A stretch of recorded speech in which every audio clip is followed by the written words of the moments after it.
Boa tarde a todos vocês que eu não cumprimentei no começo. Boa tarde, irmãos e irmãs. A paz e a graça do nosso Senhor e Salvador Jesus Cristo esteja com você nesta hora, na sua vida, na vida da sua família, e que esta semana o Senhor surpreenda com algo especial sobre você, sobre aquilo que o Senhor está buscando no Senhor. Amém? Estou aqui nervoso como sempre. Dia que eu não estiver, me tire do púlpito. Mas Deus é bom, né, Estou?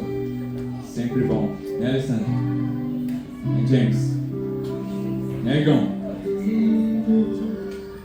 Abra a Bíblia, o seu celular, o seu tablet, o seu computador.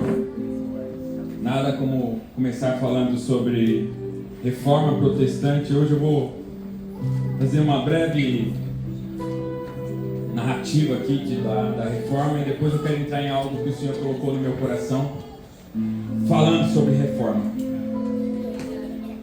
O tema da mensagem de hoje, Deus já falou aqui, Deus tem falado com a gente essa semana, mas o tema da mensagem de hoje, você pode falar, você está sendo repetitivo, mas não, o Senhor está falando e Ele quer continuar falando. Mas o homem, ó, já estou falando o tema.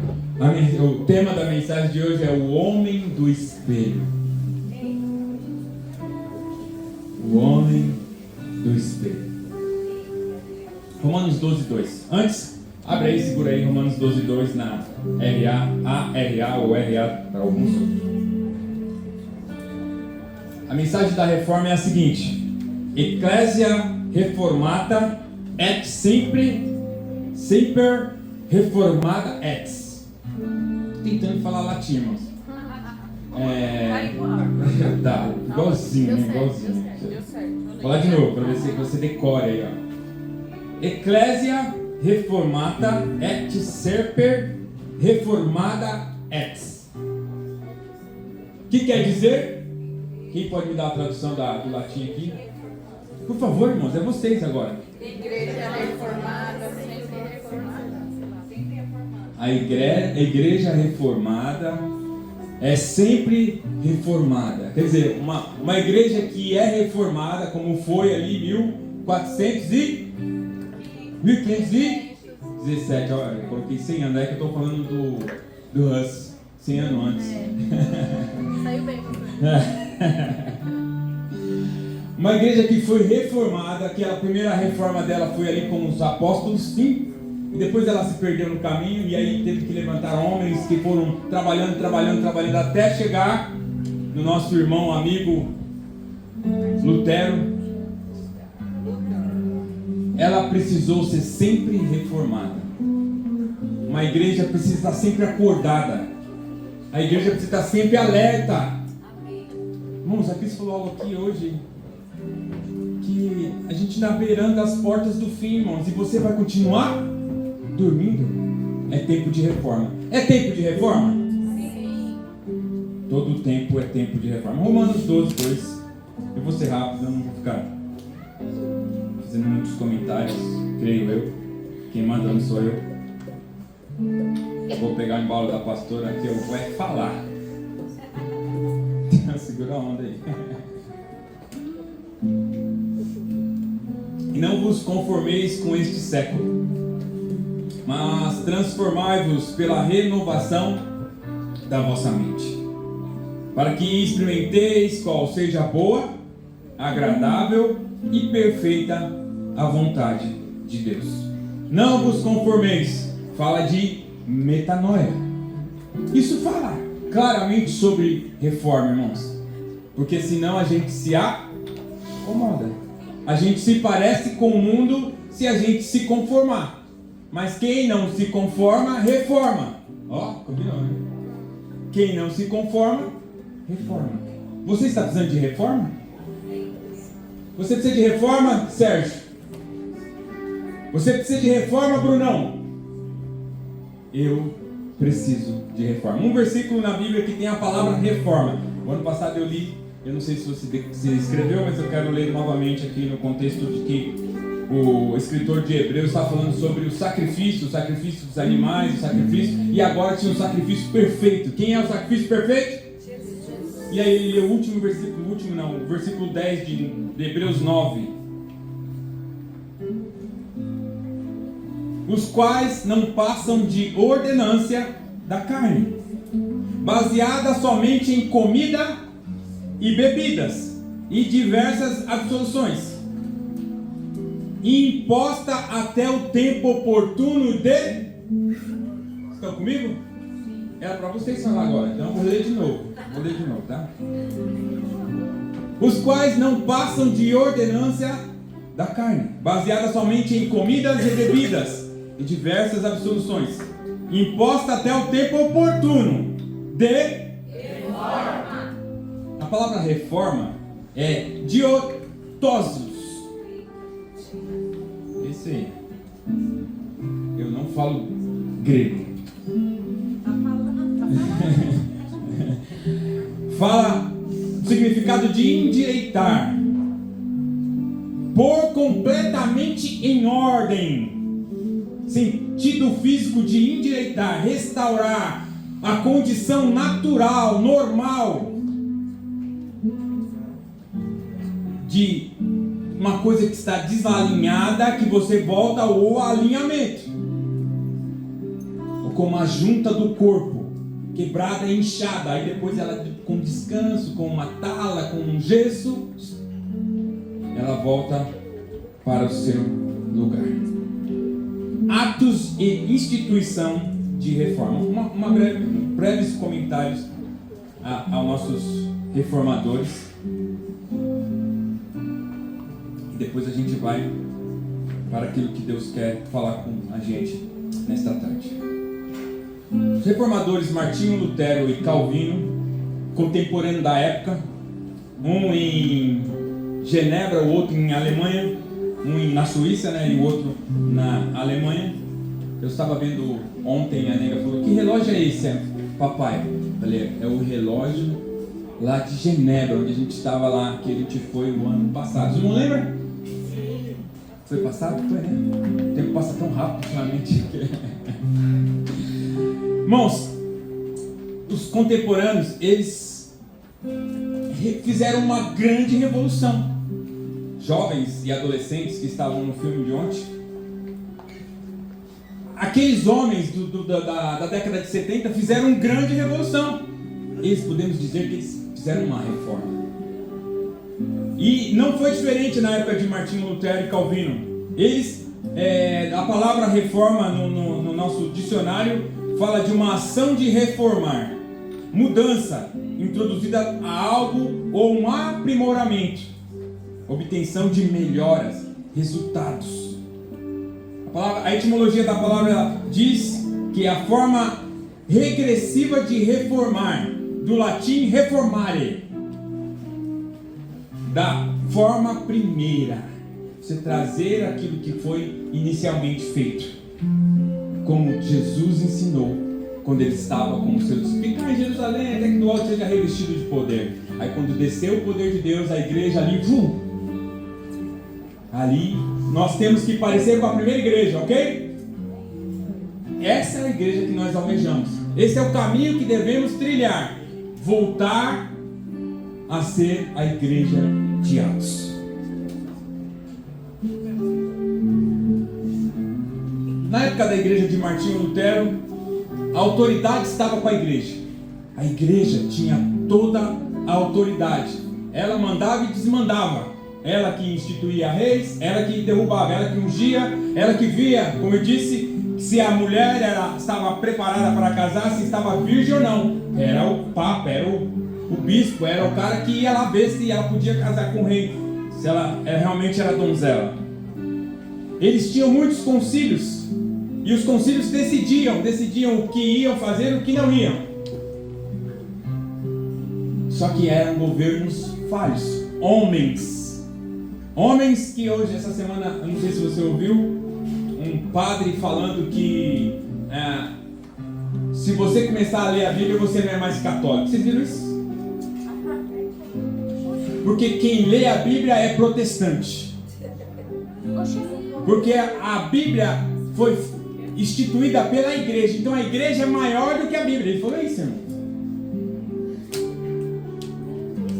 A igreja que determina. Então nessa época era isso. Eles determinavam e todo mundo tinha que obedecer e pronto. Só que são homens falhos. Homens que sujeitos à vaidade.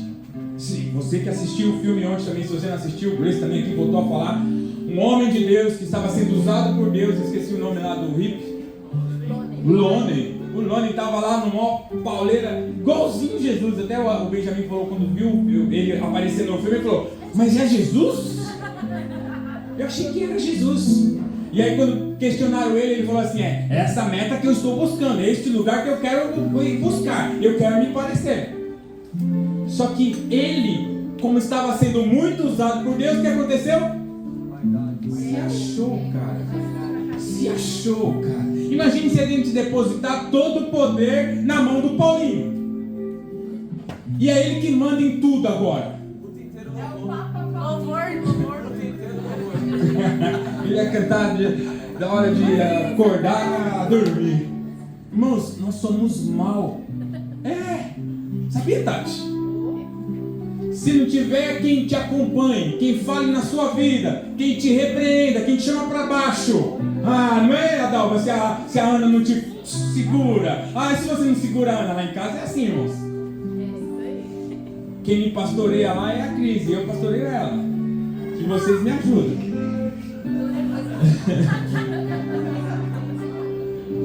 Irmãos, nós precisamos olhar para nós. Nós somos muito maus. E se eu depositar toda a autoridade na sua mão, lamento dizer, você vai fazer pior. Pior do que aqueles que fizeram lá na época da igreja que governava antes de Lutero. Vieram muitos antes. Como eu disse, vieram uns pré-reformadores antes. E eles se levantavam e a igreja mandava matar, irmãos. A igreja estava queimado, pendurado, escortejado, decapitado, porque ia contra a autoridade da igreja. Não era contra a autoridade da palavra, porque eles nem tinham acesso total. Era contra a autoridade da igreja. É como se eu falasse assim: você está proibido de entrar aqui, porque eu sou o pastor. Faz ideia. Tá pichuruco. Tá doidão. Mais uma pro dicionário. Irmãos, não tem, você precisa ter algo que te freie. E o que te freia? O que te freia? A palavra, que é o verbo encarnado, é Jesus. Nós precisamos de freio. Nós precisamos ser reformados o tempo todo. Irmãos, enfim, eu vou ter que ir para frente. Eles queriam uma igreja poderosa. Eles queriam um templo maravilhoso. Eles queriam construir um Vaticano, um lugar, uma cidade, né? À toa que o Vaticano é uma cidade, é reconhecido como um país, né? Um estado. E eles precisavam do quê? Do que eles precisavam? Grana, dinheiro. Então o que eles começaram a vender? Vender salvação, mas vê se pode. Dê e eu te dou a salvação. Sabe aquele seu parente que morreu? Dê que eu tiro ele do purgatório. Olha essa ideia, irmãos. Fala a verdade. Tem cabimento isso? Um homem falar que eu tenho poder, a igreja, aqui, de tirar o seu parente que morreu do purgatório, do inferno, e de lançar eles direto para o céu. Era isso que a igreja estipulava, instituía. Aí eles cobravam indulgências. O padre, o bispo era a autoridade, ele que declarava se você tinha sido perdoado ou não, numa regra e num castigo que você tinha que rezar. Opa. E onde está o sangue? Onde está o sacrifício? Onde está o poder e a graça de Deus que nos salvou? Eles escondiam, eles guardavam. E estipulavam regras para as pessoas porque eles podiam controlá-las. Eu tenho poder, você precisa, você me dá o dinheiro e eu te libero. É simples assim. É diferente hoje nas igrejas, irmãos? Tem igrejas ainda que cobram indulgências? Não, parou já. Acabou. Acabou ou não? Tem pastores que se acham que eles têm autoridade na igreja, que eles estão assim com Jesus do lado a lado, ou até maior, porque tem gente que pensa que pode tudo. Pode interpretar a Bíblia da seu bel prazer e fazer com que as pessoas creiam naquilo que ele interpretou e vire regra. É, irmãos. Aí vira bagunça.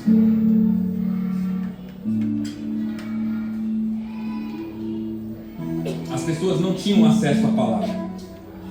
Só os bispos, os clérigos, eles tinham. E aí foi quando levantou um menininho, um jovem que falou assim: peraí, tem algo errado aqui. Ele começou a escrever papéis, escrever teses, escrever conceitos bíblicos daquilo que ele interpretava. Falou: peraí, mas não é assim. Eu acho que com certeza o Papa lá, ele deve ter alguém, precisa falar com ele, alguém precisa acordar ele, porque está errado. Eles estão vendendo e não pode vender.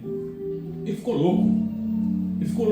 Eles achavam que ele ficou louco. Ele ficou indignado. Essa indignação precisa estar no nosso coração.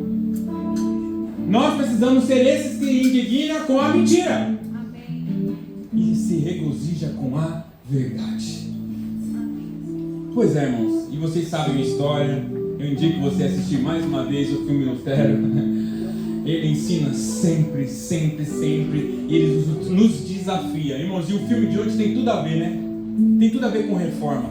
Nós necessitamos hoje de uma grande reforma na igreja. Nós precisamos de uma grande reforma estrutural na igreja e olhar para trás e falar assim: ó, presta atenção, nós estamos fazendo errado. Mas acima de tudo, hoje eu não quero falar sobre o tio que a gente ensinou, o Alê, a semana passada. Eu fiz uma introdução e aqui está falando todo dia sobre reforma e você está perdendo, irmão, perdendo. Se você não participa dos devocionais diários, você perde. Nós temos que ser craque. O Ale falou uma coisa semana passada aqui que muito admirou a gente. Eu e a Cris comentamos sobre isso. Ele falou que na faculdade que ele fez, e olha que o cara é PhD do maior alto grau, não tinha essa matéria, reforma. Nós precisamos saber da história da igreja. A história da igreja é importante para a nossa construção como um servo, para a nossa construção como cristão. E eu quero falar hoje sobre reforma, sim, mas eu quero falar sobre reforma pessoal, sobre eu preciso de reforma. É eu, irmãos, é comigo. O homem do espelho. Lembra que eu falei que o tema era o homem do espelho? Então é comigo que Deus quer falar. Para ter reforma, irmão, não começa coletiva, começa primeiro dentro do meu coração, dentro da minha vida, dentro da minha casa, entre eu e minha esposa, entre eu e meus filhos. É essa reforma que precisa começar. Porque se não tiver essa reforma, irmão, não tem reforma para fora. Eclesia, ir para fora, como a lei falou aqui também na semana passada. Edinho, aquela foto agora é a hora dela. Eu quero colocar uma foto aqui para vocês olharem. Essa só foi a introdução, irmãos. Você segura aí a onda que eu vou ser breve. Todo mundo está vendo a foto? Preste bastante atenção na foto. Todo mundo apareceu a foto aí? Apareceu? Dá para ver aí de longe? O título da foto diz assim: sua casa é o seu reflexo. Do meu lado esquerdo aqui existe um velhinho que parece que quer aquela cirola dele que ele usa em casa, com a camisa dentro da calça, né? Bem alta aqui, quase chegando no umbigo. Ele usa isso, Nancy? Não? Velho chique. Só que o velhinho aqui, ó, ele está fazendo na sua casa, cuidando do jardim. O jardim dele está incrível. A casa dele está pintada, sabe? Tem chafariz. E ele está lá olhando os mínimos detalhes. E do outro lado, até deixaram menos aqui o tamanho da foto. Do outro lado tem um cara deitado na rede, com o jornal no rosto. Não vou falar quem parece, porque senão vai ser... Não tem ninguém aqui assim. Todos são igual o tio Ké. Velhos não, mas os caras que prestam atenção na vida, que é um cara que cuida, que faz reforma. O preguiçoso não. O preguiçoso fica esperando da hora. Da hora do quê? De descansar de novo. Tá quase na hora de dormir, aí ele tá descansando. Sabe aquele cara que almoça na hora do trabalho, que não vê a hora de chegar a hora do almoço, e quando almoça não vê a hora de chegar a hora de acabar algo. Porque não vejo a hora de chegar às 5 horas, de bater aqui os 5:17, ou como diz o Gleice, 5:18. O Gleice não é assim não. Irmãos, este é o preguiçoso. Este é aquele que não cuida da casa. Que a casa está cheia de mato, cheia de praga, cheia de coisas para fazer, de tinta sendo arrancada. Irmãos, eu sei que às vezes é difícil fazer manutenção, mas eu queria que você olhasse agora para dentro da sua casa. Se eu falar que a sua casa tem a ver com você, seu quarto tem a ver com você, sua cama, quando você acorda, tem a ver, quando você sai e não está nem aí com aquela bagunça, tem a ver com você, tem a ver com o tipo de crente que você é, tem a ver com o tipo de vida na labuta, no dia, de diário, no seu trabalho, como você é no seu trabalho, como você é na vida espiritual. Sabe, você faz o devocional todo dia porque você é um cara precavido. É um cara que faz reforma. Tem tudo a ver com como você se socializa com as pessoas. A sua casa tem a ver com como você se socializa. A sua casa tem a ver com como você faz, como você cria os seus filhos. Porque eu quero dizer uma coisa, irmão, seus filhos vai ser pior do que você, ou melhor. Porque eles aprendem com você olhando.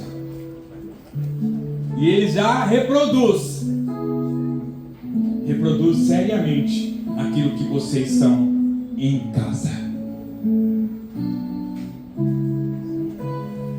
Vamos seguir. Quando que começa uma reforma, irmãos? Agora eu estou perguntando e eu gostaria que vocês respondessem. Pode ir no contexto de reforma de casa. E depois nós levamos para o pessoal. Quando que começa uma reforma na sua casa? Quando que começa uma reforma? Não, quando que você tem que... Você vê, tem que começar uma reforma.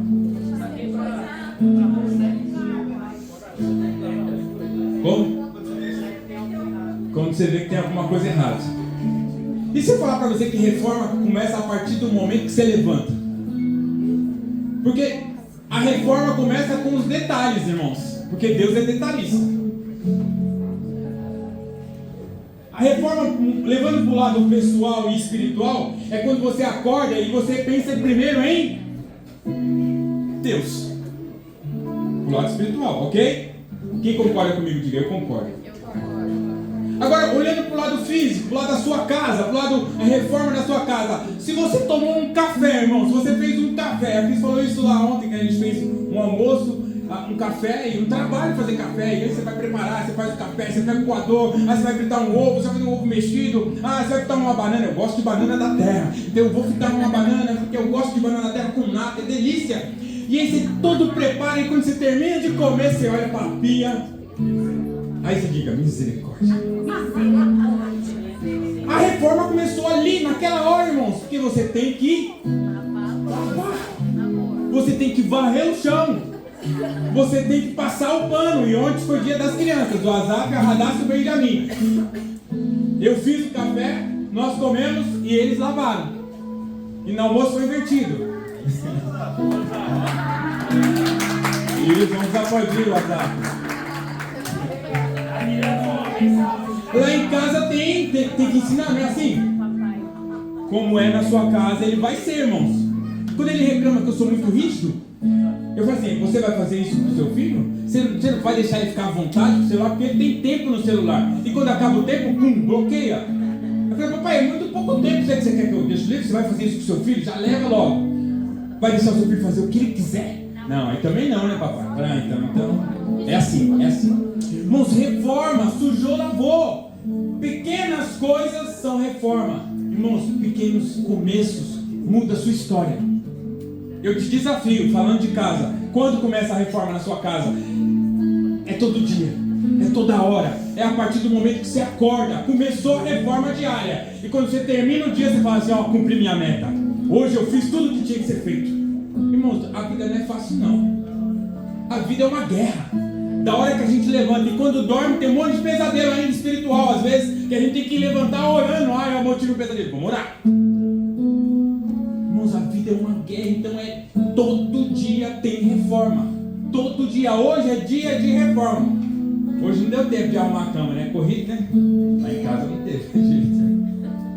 Mas dia comum, irmão, se você pode, não tem quem te ajude, não tem lá a do lar, irmãos, arruma a cama. Filhos, arrume sua cama. A sua mãe não é obrigada. É? Não é obrigada. Você tem essa necessidade de quando acorda. Antes de tudo, é ler a palavra de Deus. Fazer o seu devocional. Nem que for um pouquinho, irmão. Medita num versículo. Ah, acordou atrasado. Leia a Bíblia um pouquinho. Feche seus olhos. Faça uma oração. Peça proteção. E depois saia. Não saia de casa sem antes fazer uma pequena meditação. E aí a Bíblia diz, né? Aquele que medita de dia e de noite é bem-aventurado. Porque você começou o dia e medita naquele versículo, naquela passagem, o dia inteiro. A Bíblia diz que você vai ser bem sucedido. Segunda coisa.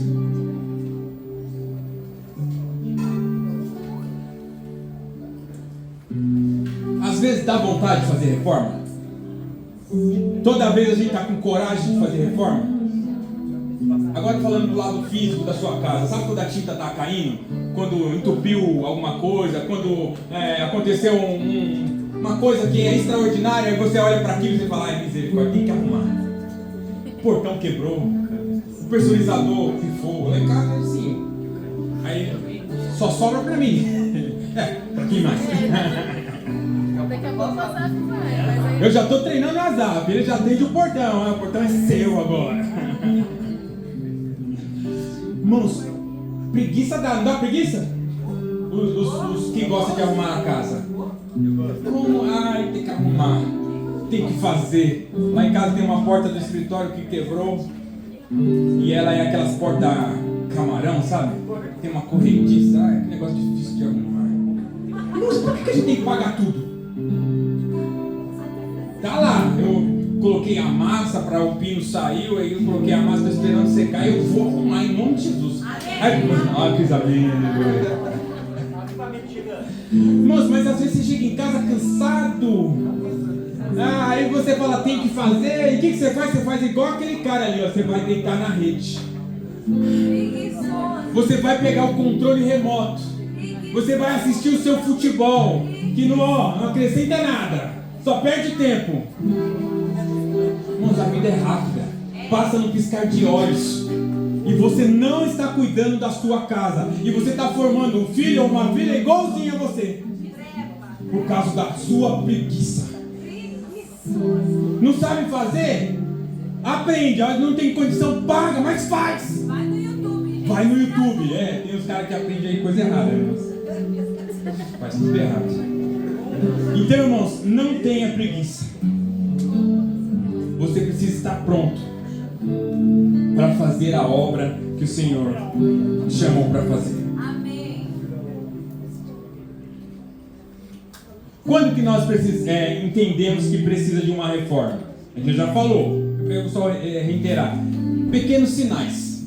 Aqui falando de reformas estruturais. Porque Deus é Deus de detalhe. Você vê a sua casa com, por exemplo, aqui tem taco. Imagine que tem um taco solto. E aí já passou um, tropicou. Já passou outro, tropicou. E você está vendo o taco solto e você não faz absolutamente nada. Você vê, daqui a pouco alguém vai cair, se machucar e você deixa. Você está vendo lá, todo dia você entra no banheiro, o trinco está quebrado, a torneira está vazando, e você vê e passa desapercebido e não faz absolutamente nada sobre isso. Daqui a pouco alguém vai se acidentar, daqui a pouco vai vazar a conta de água, vai vir daquele jeito porque você não teve coragem de trocar uma borrachinha, de comprar uma torneira, de trocar a torneira.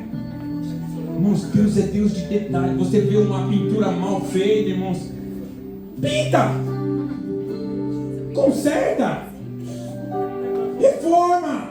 Irmãos, nós estamos fazendo uma obra e vocês, a maioria dos irmãos, ou quase a total, sabem disso. Nós estamos doidos para mudar, porque é bom mudar. A gente gosta de mudança, reforma. Mas a gente é detalhista. Mas depois dessa obra, os detalhes ficaram mais fortes.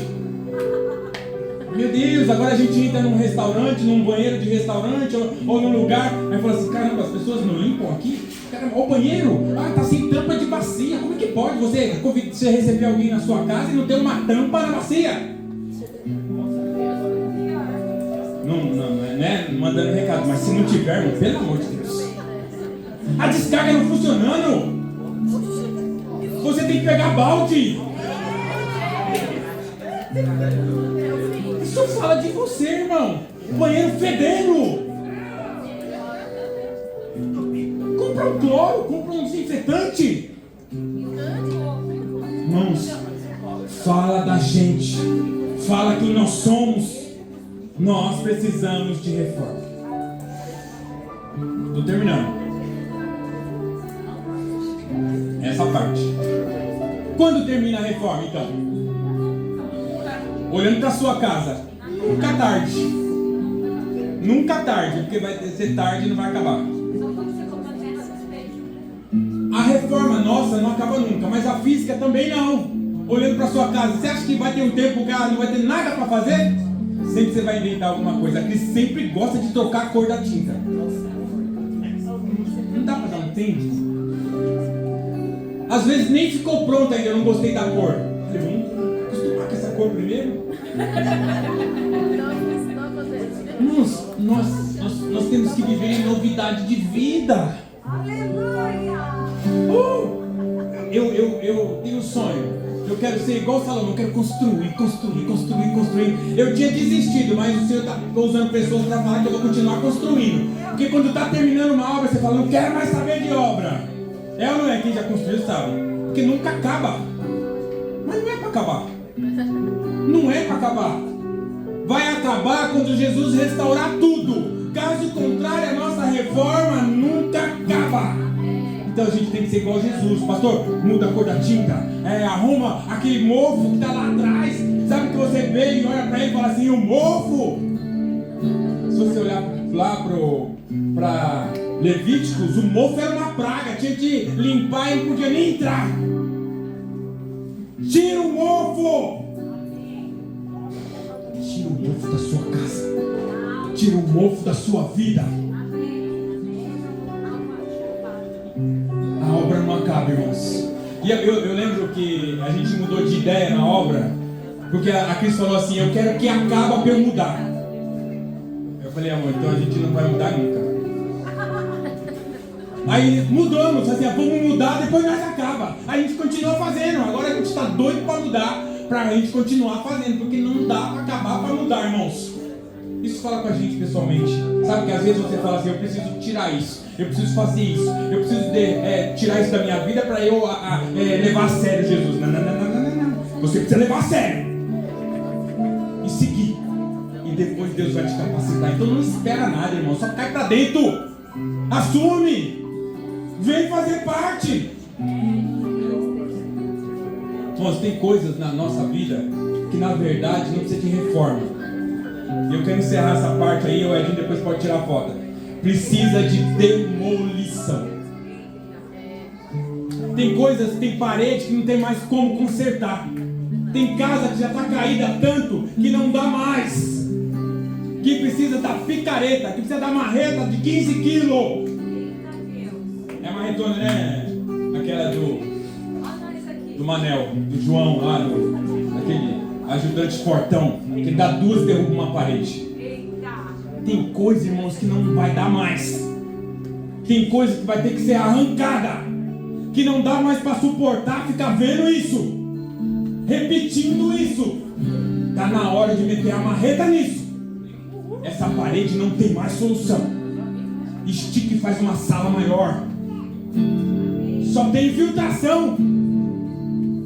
Está toda rachada. É hora de arrancar.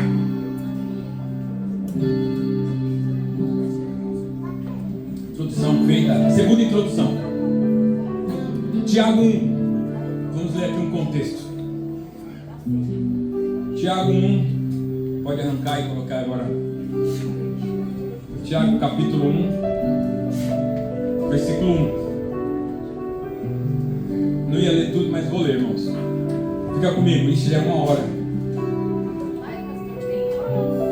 Mas ó, mais 1 minuto por pessoa.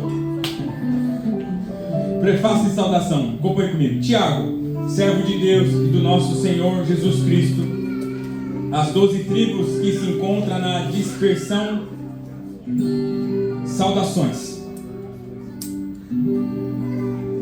Meus irmãos, tende por motivo de toda alegria o passardes por várias provações, sabendo que a aprovação da vossa fé, uma vez confirmada, produz perseverança. Ora, a perseverança deve ter ação completa. Começou, tem que terminar. Para que sejais perfeitos e íntegros, e nada deficientes. Versículo 5. Se, porém, algum de vós necessita de sabedoria, peça a Deus que a todos dá liberadamente, e nada lhe impropera. É isso, né? Impropera. E lhe dá, ele não nega nada, ele dá em abundância. Ali se há concedida. Peça, porém, com fé, e nada duvidando, pois o que duvida é semelhante à onda do mar, impelida e agitada pelo vento. Não suponha esse homem que alcançará de Deus alguma coisa. O homem de ânimo dobre, inconstante em todos os seus caminhos. Versículo 9. Ô irmão, porém, de condição humilde, glorie-se na sua dignidade. 10. E o rico na sua insignificância. Eita. Porque ele passará como uma flor da erva. Ó, lembra que o tempo passa, irmão. O tempo passa. Porque o sol se levanta com seu ardente calor, e a erva seca, e a flor cai, e desaparece a formosura do seu aspecto. Assim também se murchará o rico em seus caminhos. 12. Bem-aventurado o homem que suporta com perseverança a aprovação, porque depois de ter sido aprovado, receberá a coroa da vida, o qual o Senhor prometeu aos que o amam. Ninguém, ao ser tentado, diga: sou tentado por Deus, porque Deus não pode ser tentado pelo mal, e Ele mesmo ninguém atenta. Ao contrário, cada um é tentado pela sua própria cobiça, quando está ou atrai e seduz. 15. Então a cobiça, depois de haver concebido, dá à luz o pecado, e o pecado, uma vez consumado, gera a morte. 16. Não vos engane, meus amados irmãos. Toda boa dádiva, todo dom perfeito são do alto, descendo do Pai das luzes, em que não pode existir variação ou sombra de mudança. Pois segundo o seu querer, Ele nos gerou pela palavra da verdade, para que fôssemos como que primícia das suas criaturas. Terminando, irmãos. 19. Sabeis estas coisas, meus amados irmãos. Todo homem, pois, seja pronto para ouvir e tardio para falar, tardios para irar-se, porque a ira do homem não produz a justiça de Deus. Portanto, despojando-vos de toda impureza e acúmulo de maldade, acolhei com mansidão a palavra em vós implantada, o qual é poderosa para salvar a sua alma. Tornai-vos, pois, praticante da palavra, e não somente ouvinte, enganando-vos a vós mesmo. Porque se alguém é ouvinte da palavra e não praticante, assemelha-se ao homem que contempla o espelho, o seu rosto natural, pois a si mesmo se contempla e se retira, e para logo se esquece de como era a sua aparência.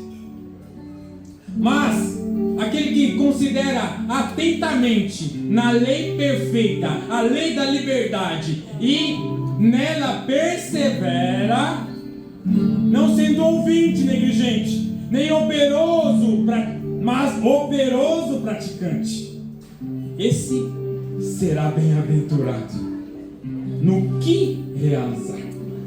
Se alguém supõe ser religioso, deixa de refrear a língua, antes enganando o próprio coração.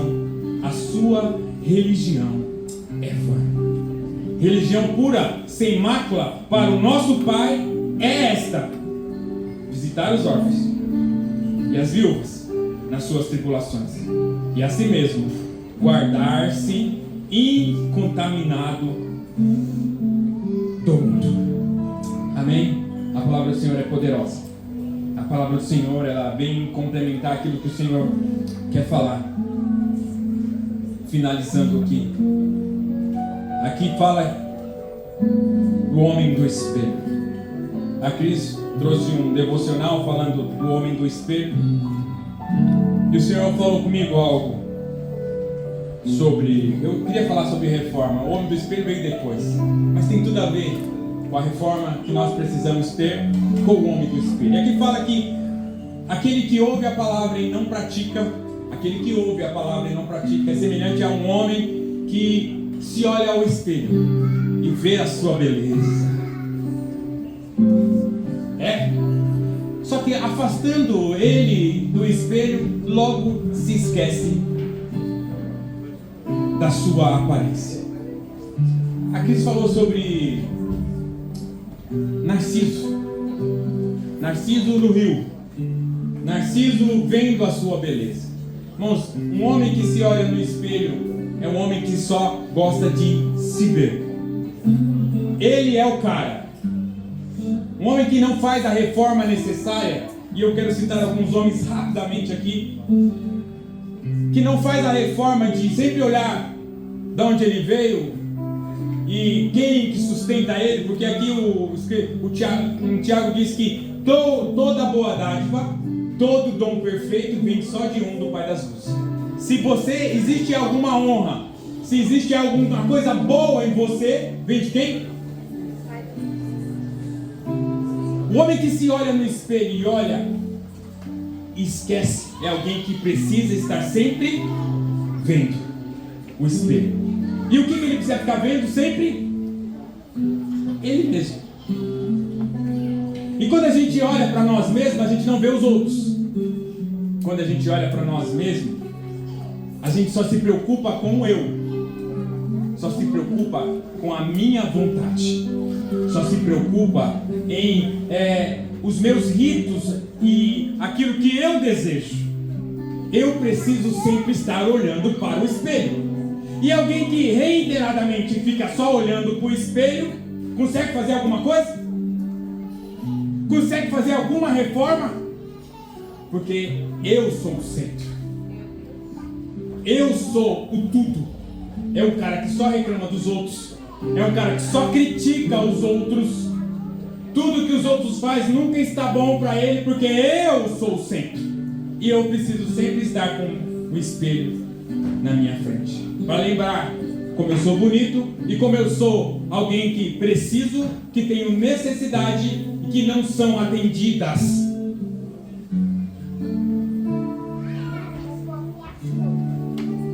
Vou citar rapidinho, irmãos. Eu ia ler, mas não vou. Quero falar sobre 3 homens. para encerrar. O primeiro é Gideão. Gideão teve um chamado de Deus. Deus chamou Gideão e o que Gideão falou? Opa! Eu quero que você enxergue Gideão hoje de uma forma diferente. Nós temos aprendido que ele era um frouxo. E ele era mesmo ou não? Gideão era um frouxo ou não? Medroso? E ele falou assim, ó, hoje chamou e estava ali em Ofra, e aí ele malhava o trigo, e aí o Senhor falou, apareceu e disse, vem homem valente. Falou, levante-se homem valente. Deixa eu ver, eu estou perdido aqui. E respondeu Deus, Senhor meu, o Senhor é conosco, que bem sobreveu tudo isso? Aí ele respondeu, então veio a palavra do Senhor, vai na tua força e livra Israel das mãos dos medianitas. Aí ele respondeu, como eu livrarei Israel? Eu sou o menor da casa do meu pai. Como eu posso livrar? O Senhor falou assim, eu serei contigo. Irmãos, quando Deus chama você para algo, e Deus está te chamando todos os dias, e hoje existe uma convocação para aqueles que estão aqui nesta tarde, Deus te chama, só que você pode ser um covarde. Que às vezes eu prefiro que o cara seja covarde do que ele seja muito corajoso. E Gideão foi covarde, falou assim, eu não posso, eu sou o menor. E muitas vezes nós nos olhamos assim, James, como o pior, como aquele que ninguém olha, como aquele... E aí como que de mim pode ter alguma coisa? Como que de mim pode sair alguma coisa boa? Como que Deus pode usar alguém tão insignificante como eu? E foi isso que Gideão falou. Mas o Senhor falou, eu serei contigo. E eu quero te dizer isso nesta manhã, nesta tarde. Eu não sei como você está, irmãos, que situação você se encontra. Você pode estar pior do que Gideão. Se o Senhor te escolheu, eu quero dizer, é Ele que te garante. Ele, por mais covarde que foi, ele foi. Não seja pior do que Gideão. E tem, viu? Outro homem que eu quero falarmos rapidinho. Davi. Davi fez a reforma correta. Davi, onde estava, ele sempre conduziu a vida dele com temor. O próprio Deus falou que ele era um homem segundo o coração, cheio de falhas, como eu e você. Escreveu vários salmos, a Cris leu aqui, eu coloquei alguns, dizendo que a confiança dele estava no Senhor. Diz que amava, que o Senhor é a minha força, a minha rocha, a minha cidadela, o meu libertador, o meu Deus, o meu rochedo, o meu refúgio, o meu escudo, a minha força na salvação. Davi sabia que o Senhor era o baluarte, que ele podia invocar o nome santo dele, e todos os inimigos dele saíram correndo. Davi sabia que ele podia confiar, porque o Senhor faz o bem, ele alimenta o homem. Ele sabia que podia entregar o caminho ao Senhor, porque o tudo ele faria. Irmãos, eu não sei você, mas você tem que se parecer mais com Davi do que com Gideão. E eu não vou ler, porque eu preciso caminhar para o fim, mas eu quero falar sobre um aqui em especial. Um que não tirava o olho do espelho.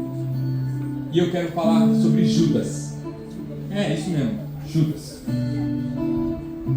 O homem que não tirava os olhos do espelho. Atos 1,16, Edinho, Bruno. Eu ouvi algo sobre Judas essa semana que chamou muito a minha atenção. E eu quero compartilhar com você algo parecido. Irmãos, convinha que se cumprisse a escritura que o Espírito Santo proferiu anteriormente por boca de Davi. Isso aqui está no Salmo 108, se eu não me engano, que fala de Judas. Davi falando sobre Judas, acerca de Judas, que foi o guia daqueles que prenderam Jesus, porque ele era contado entre os que teve parte nesse ministério. Preste atenção no que a palavra do Senhor diz aqui, irmãos. Preste atenção. Convia que se cumprisse a escritura, o que o Espírito Santo proferiu pela boca de Davi, lá no Salmo 108, acerca de Judas, que foi guia daqueles que levaram os homens, aquele que eu beijar, é esse que vocês têm que prender. Porque ele estava contado entre os que teve parte no ministério. Uau!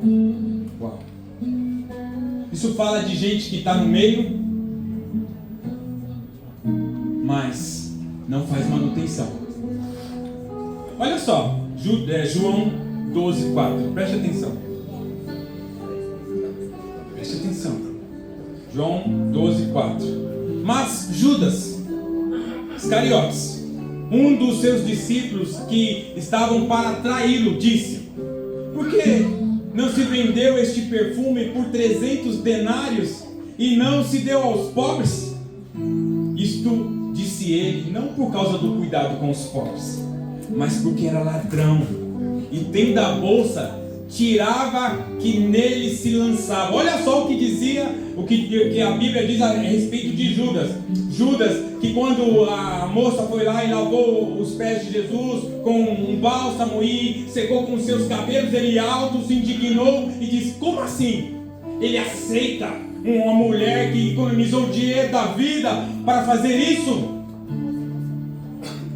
Mas ele não estava preocupado com os pobres. Falou assim: é melhor pegar e vender, comprar de cesta básica e ajudar os pobres, não é?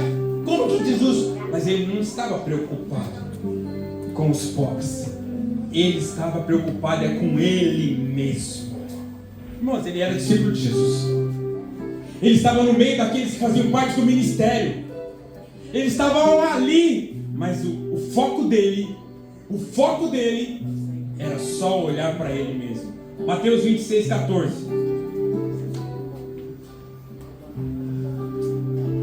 Então um dos 12, chamado Judas Iscariotes, indo a ter com os principais sacerdotes, propôs: que me queres dar? E eu vou-lhe entregarei. E pagaram 30 moedas de prata. O cara vendeu Jesus por 30 moedas de prata. Ele mesmo procurou os sumos sacerdotes, os principais sacerdotes, e falou assim: o que você vai me dar? O que você vai me dar para entregar o homem? Qual que era o foco de Judas, irmãos? E eu vou te mostrar o que era o foco dele. Atos 1:18.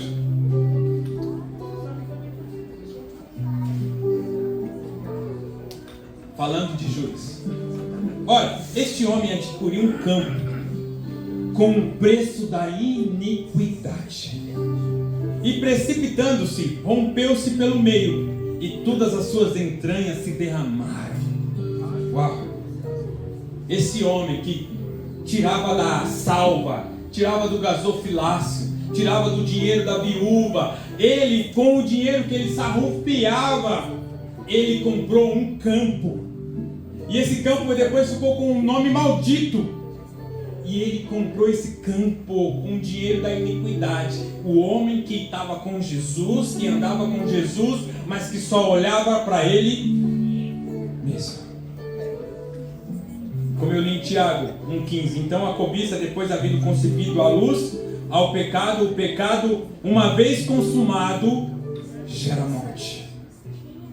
Mas a esperança, você acha que Judas podia se salvar? Sim ou não? Lembra que Deus falou para Caim? Quem está no estudo? Rapidinho, pula comigo, Gênesis 4:7. Estou terminando, irmãos, eu prometo, estou terminando. Vou ler só mais um pouquinho, mas eu acabo. Se procederes bem, não é certo que será aceito? Se todavia procederes mal, eis que o pecado já está à porta. Seu desejo será contra ti, mas a ti cumpre dominar. Irmãos, você tem chance, eu tenho chance, nós temos chance. Se nós não olharmos para nós, se não quiser ter nós como foco, com dinheiro, com vaidade, Nós precisamos servir, irmãos. Aqui a Bíblia diz que se você proceder bem, se você for alguém que seja dirigente, como a Bíblia diz, seja alguém que permaneça na palavra, que seja praticante da palavra, você não vai ser alguém que se está junto, que oferta, que louva, que parece crente, mas no fundo você só está preocupado com você mesmo.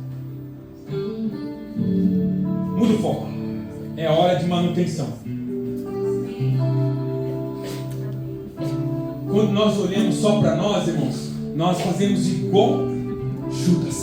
E eu não estou dizendo que aqui tem Judas, em nome de Jesus que não tenha, mas eu quero te deixar alerta, sabe? Porque quando nós nos preocupamos em só servir o eu, nós nos assemelhamos a ele. E se nós não escolhermos a coisa certa, a morte será certa. Então não adianta estar aqui, não adianta fazer parte, se de verdade não estiver aqui. Jesus, o nosso maior exemplo. Eu vou ler aqui, irmãos, rapidinho e nós encerramos no fim. Filipenses 2:5. Não abre que eu vou ler na amplificada. Só escute. O exemplo maior, o exemplo de Cristo. Na amplificada, irmãos, eu sei que vocês conhecem, mas de um jeito diferente. Deixe que essa mesma atitude, propósito e mente humilde, esteja em você, mesmo que estava em Cristo Jesus. Deixe ele ser o seu exemplo de humildade, que embora sendo essencialmente um como Deus, na forma de Deus, possuindo a plenitude dos atributos que fazem dele Deus, não pensava ser igual a Deus. E era um ser avidamente agarrado ou retido, mas despojou de todos os seus privilégios e de dignidade legítima. Ele despojou do seu modo e da sua aparência e se fez servo, escravo, na medida que se tornou como homem e nasceu como humano. E depois que ele apareceu em forma humana, ele se humilhou ainda mais, e levou sua obediência ao extremo, o extremo da morte, até mesmo a morte de cruz. Portanto, porque ele se rebaixou tanto, Deus exaltou altamente e concedeu-lhe gratuitamente o nome que está acima de todo nome, que em o nome de Jesus todo joelho deve se dobrar, no céu e na terra e também debaixo da terra, e toda língua, franca e abertamente, confesse e reconheça que Jesus Cristo é o Senhor, para a glória de Deus Pai.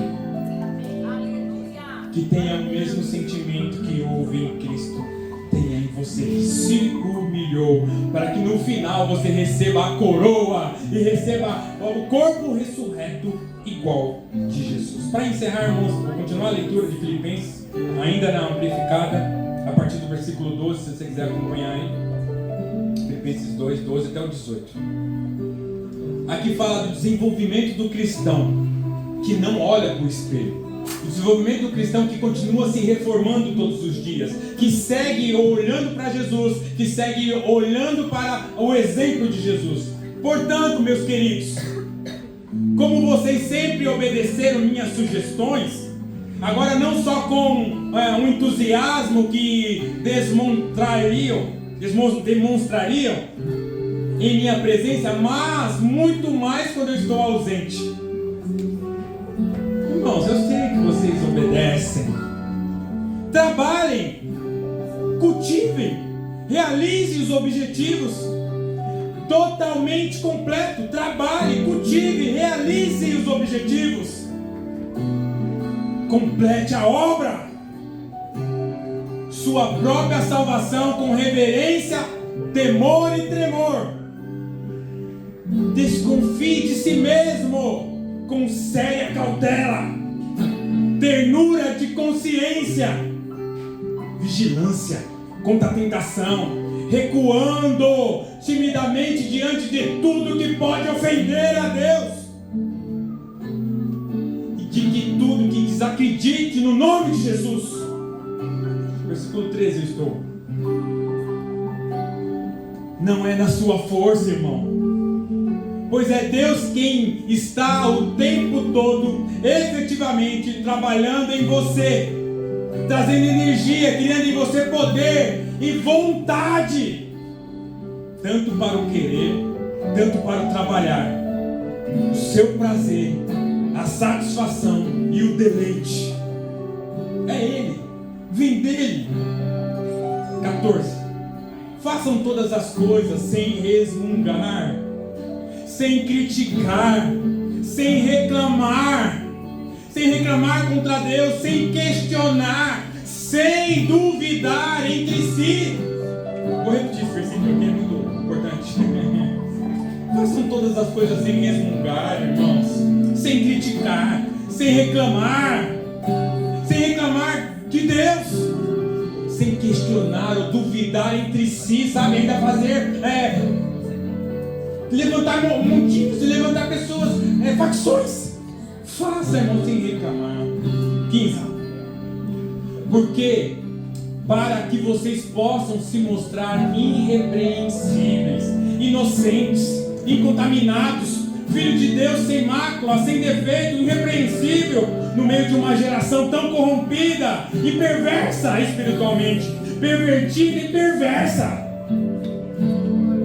entre o qual vocês são vistos como luzes brilhantes, estrelas e faróis brilhantes claramente nesse mundo tão escuro, retendo e oferecendo a todos os homens a palavra de vida, para que no dia de Cristo eu possa ter algo do qual exultamente me regozijar, e me gloriar por não ter corrido minha corrida em vão, nem desperdiçado meu tempo, nem trabalhado sem propósito. Minha vida tem que valer a pena. Eu tenho que trabalhar. 17. Mesmo que o meu sangue vital, olha aqui que ele está falando, mesmo que o meu sangue vital, Paulo está falando, deva ser derramado como libação, mesmo que eu morra por isso, mesmo que eu perca a minha vida, como sacrifício pela fé a Deus, ainda assim estou feliz em fazê-lo, e parabenizo vocês, todos vocês, por essa participação comigo.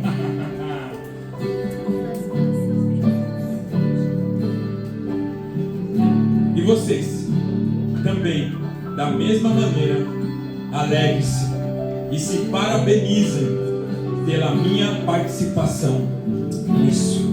Aleluia. Paulo está dizendo aqui, ó, eu posso sangrar, eu me sacrifico tudo, eu dou tudo, mesmo que eu morra, ainda assim eu estarei feliz de proclamar.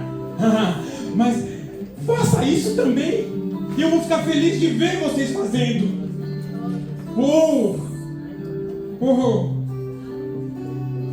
Irmãos, agora é hora de fazer cálculos. Faça o cálculo aí. A conclusão agora é essa: você tem sido o homem do espelho ou o homem da manutenção? Você é o cara preguiçoso que fica sentado o tempo inteiro, esperando a morte chegar, esperando o socorro chegar, esperando a pastora ligar, ou você é aquele que levanta e faz? A Bíblia diz que um homem, quando vai construir algo, ele faz a conta. E você precisa fazer essa conta agora. Você precisa saber que a conta aí, ó, você morre ou não. Você escolhe viver ou morrer. E é mais fácil morrer aqui, como Paulo disse, mesmo que você morra, você vai receber uma coroa que ninguém pode arrancar de você. Faça o cálculo, não precisa de muita inteligência para ganhar, para saber qual que é a solução. Você não é burro, como diz aqui, você não é burro. continua olhando para si. Burro é quem continua andando como um traidor.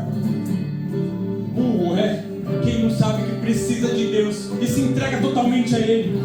Aqui você pode ser um frouxo, mas vem. Você pode ser alguém que depende, mas não seja como Judas, que olha só para si. Fique em pé, irmãos. Perdoa pelo horário, mas eu corri para terminar.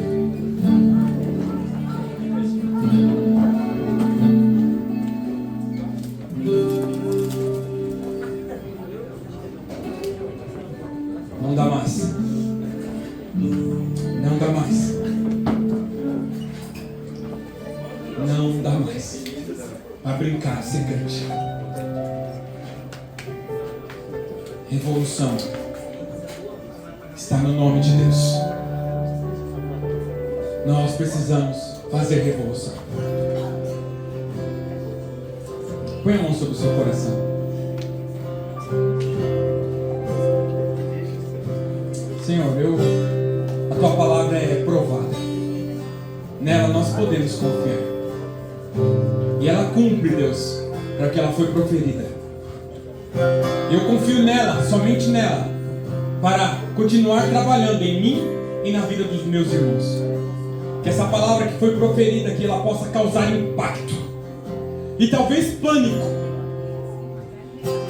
para que nós não vivamos como o mundo vive, mas que possamos viver como Cristo quer que vivamos. Que haja metanoia, que haja transformação em nosso modo de ser, no nosso modo de viver, no nosso modo de agir. Eu não quero ser mais o mesmo. Pai, toca para que eles possam promover uma nova história, em pequenos começos, a partir de hoje. Que você mude a sua história, de alguém que olha para o próximo e não olha para o espelho. O último versículo de Tiago diz que aquele que o reino de Deus é esse, que cuida dos órfãos e da viúva. Você precisa adotar um jovem, você precisa adotar pessoas, e você precisa levar o reino de Deus para as viúvas abandonadas, que fala de pessoas abandonadas e não somente de viúva, que fala de pessoas sem pai, largados no mundo e por isso são levados por qualquer vento de doutrina. Que o Senhor levante aqui homens que vão reger a história, mulheres que irão comandar as pessoas no amor de Cristo, conforme Cristo ensina. Eu profetizo a autoridade de Deus sobre a sua vida. Eu profetizo bênção de Deus sobre a sua vida, e que você saiba gastar e trabalhar para Deus enquanto você viver. Em nome de Jesus. Em nome de Jesus. Você pode aplaudir o nome do Senhor.